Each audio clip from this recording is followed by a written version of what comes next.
सभी को जय मसीह की।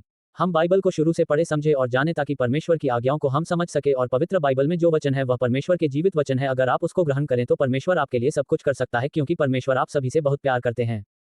सभी को गॉड ब्लेस यू, आमीन। उत्पत्ति अध्याय 4। एक जब आदम अपनी पत्नी हव्वा के पास गया तब उसने गर्भवती होकर कैन को जन्म दिया और कहा, मैंने यहोवा की सहायता से एक पुरुष पाया है।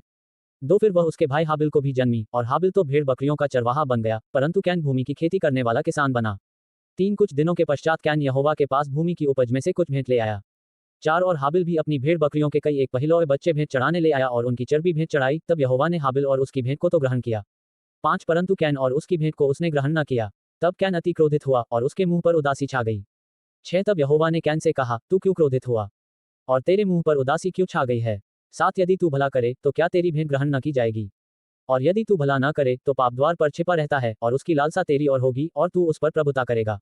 8 तब कैन ने अपने भाई हाबिल से कुछ कहा, और जब वे मैदान में थे तब कैन ने अपने भाई हाबिल पर चढ़कर उसे घात किया। 9 तब यहोवा ने कैन से पूछा, तेरा भाई हाबिल कहाँ है? उसने कहा, मालूम नहीं, क्या मैं अपने भाई का रखवाला हूँ? 10 उसने कहा, तूने क्या किया है?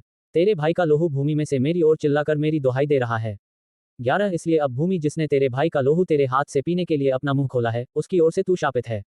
12 चाहे तू भूमि पर खेती करे तो भी उसकी पूरी उपज फिर तुझे न मिलेगी, और तू पृथ्वी पर बहेतु और भगोड़ा होगा। 13 तब कैन ने यहोवा से कहा, मेरा दंड सहने से बाहर है।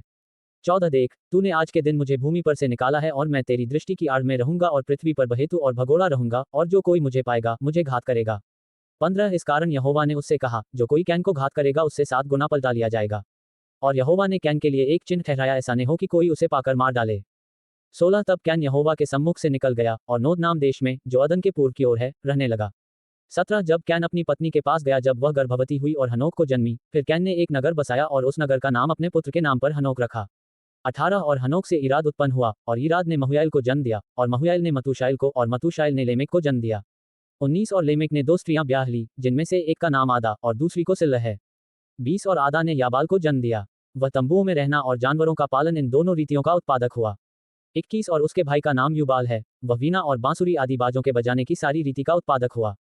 22 और सिल्ला ने भी तुबलकैन नाम एक पुत्र को जन्म दिया, वह पीतल और लोहे के सब धार वाले हथियारों का गढ़ने वाला हुआ, और तुबलकैन की बहन नामा थी। 23 और लेमेक ने अपनी पत्नियों से कहा, हे आदा और हे सिल्ला मेरी सुनो, हे लेमेक की पत्नियों मेरी बात पर कान लगाओ। मैंने एक पुरुष को जो मेरे चोट लगाता था, अर्थात एक जवान को जो मुझे घायल करता था, घात किया है। 24 जब कैन का पलटा 7 गुना लिया जाएगा तो लेमेक का 70 गुना लिया जाएगा। 25 और आदम अपनी पत्नी के पास फिर गया और उसने एक पुत्र को जन्म दिया और उसका नाम ये कह के शेत रखा कि परमेश्वर ने मेरे लिए हाबिल की सिंती, जिसको कैन ने घात किया, एक और वंश ठहरा दिया है। 26 और शेत के भी एक पुत्र उत्पन्न हुआ और उसने उसका नाम एनोश रखा। उसी समय से लोग यहोवा से प्रार्थना करने लगे।